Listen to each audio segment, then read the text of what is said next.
and I was going to have to start by asking people to take a quiz. And I thought that's probably not the best lead-in, so thank you for taking that over.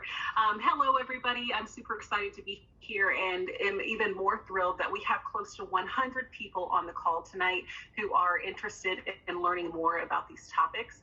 My portion of tonight's conversation is going to help us to understand and define a few important terms that are going to set the stage for our work in groups and for continued discussion throughout the evening. So as we get started, I want to begin by just talking about housing. And when it comes to our homes, we like to think that we pick where we live, we make that decision solely on the amenities of the house.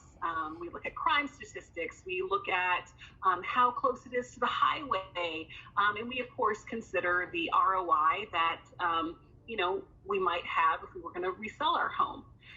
Unfortunately, as Catherine kind of alluded to, there are kind of some factors behind the scenes. We'll talk about it as we learn about the history of housing in America and in Johnson County, but there are things such as implicit bias, structural racism that really impact who has access to certain homes, where people live, and how they're able to build what for many of us is our most important asset, how we are able to acquire wealth through our homes. And I think I could foreshadow this conversation and tell you that unfortunately, historically, that access has not been equal across all racial and ethnic groups. So if we even take this conversation back as far as the opening colonization of our nation, we know that in a state like Kansas, we are living in a place that was first inhabited by Native Americans. And it was through governmental programs like Manifest Destiny, that allowed the colonists to acquire native lands. So that was really the first point where we began to see government kind of taking over and just helping to decide who had access to land and then how that land was further developed. And that was only the beginning. As we've seen throughout history, we have continued these processes through the New Deal, and we'll talk about what that looked like through the Civil Rights Movement, even to present day. And so let's kind of just get started with the first of our four terms, and that is structural racism. So I mentioned to you that there is a clear record of the impact of structural racism on opportunities for people of color, particularly in home buying and credit access. So structural racism, it just defines and describes the process by which policies, organizations, institutions, systems, culture, and history interact across institutional domains to really produce and sustain racial inequality.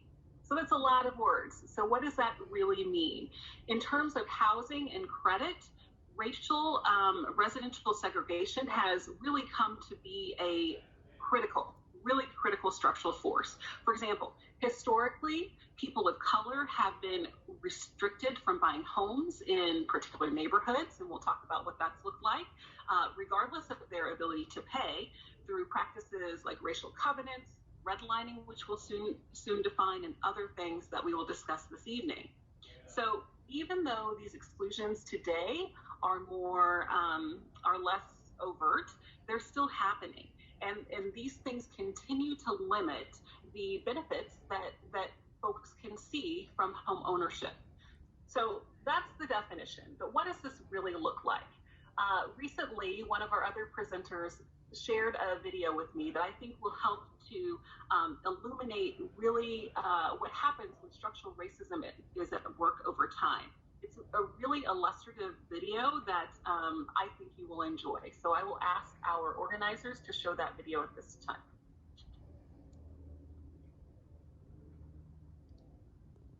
This is Jamal. Jamal is a boy who lives in a poor neighborhood.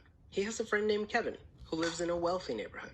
All of Jamal's neighbors are African American, and all of Kevin's neighbors are white. Because Jamal's school district is mostly funded by property taxes, his school is not very well funded. His classrooms are overcrowded, his teachers are underpaid, and he doesn't have access to high-quality tutors or extracurricular activities. Kevin's school district is also funded by property taxes, so his school is very well funded. His classrooms are never crowded, his teachers are very well paid, and he has access to high quality